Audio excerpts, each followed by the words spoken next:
The shocking truth. Most published research is false. Have you ever blindly trusted the latest scientific findings? You might want to think again. Prepare for a revelation that will shake your faith in the sanctity of published research. But hold on, I hear you say. Isn't science supposed to be objective and reliable? Well, as a doctor, deeply involved in research myself, I was as shocked as you might be to discover the unsettling reality. In medical research, a disturbing trend has emerged. Most published findings are in fact false.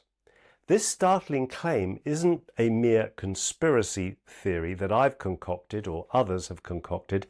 It's a conclusion supported by rigorous statistical analysis. Factors such as small sample size, bias, and the sheer volume of studies being conducted contribute to this alarming phenomenon. It's a sober reminder that even in the pursuit of knowledge, human error and systemic shortcomings can lead us all astray. I came across one of the most interesting articles on this subject in my weekly medical literature research. Not only were the conclusions of the article truly shocking, I couldn't understand why more of my colleagues weren't talking about it.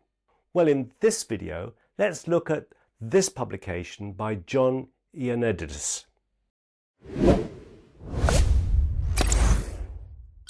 The main reason why published research findings are false, according to his article, are small sample sizes and the small effect sizes.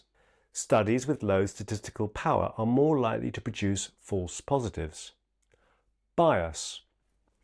This includes various design, data analysis, and presentation factors that can lead to false findings, such as selective outcome reporting. Multiple testing.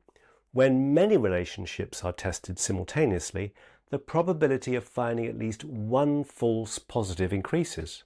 Lack of pre-selection of relationships.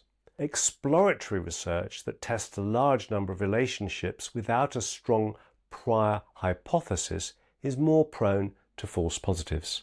Flexibility in designs, definitions, outcomes, and statistical modes. This allows researchers to manipulate their analyses and present false positive results even when they're not truly significant. And then there's financial and other interests and prejudices. Conflicts of interests and biases can influence the design, conduct, and reporting of research, leading to false findings. Competition and the heat, the hotness of a scientific field.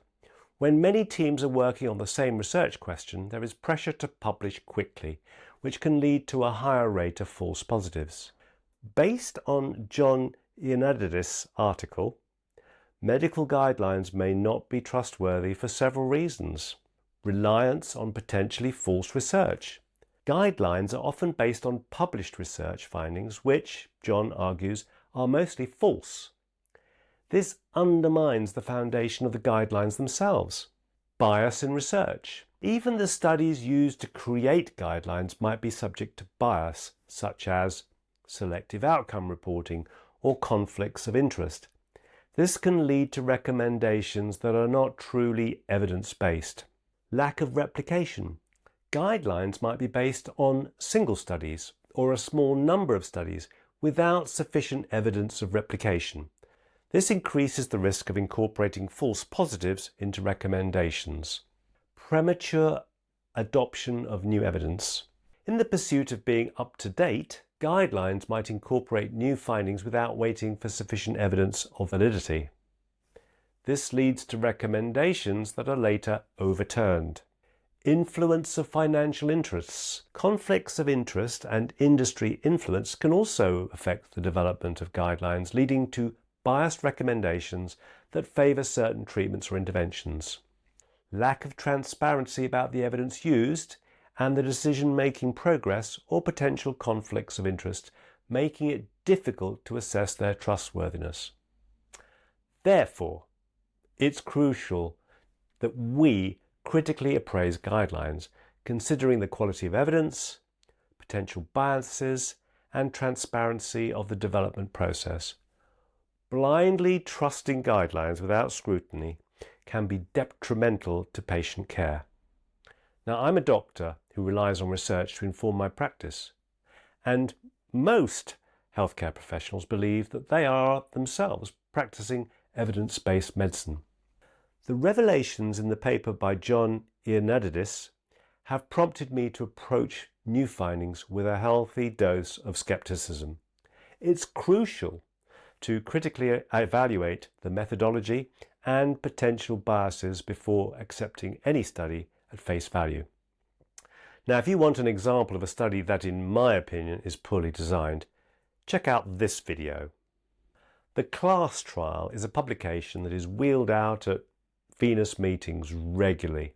In fact, the lead author presented this CLASS trial at the prestigious Venus Forum earlier this year with no challenges and polite applause.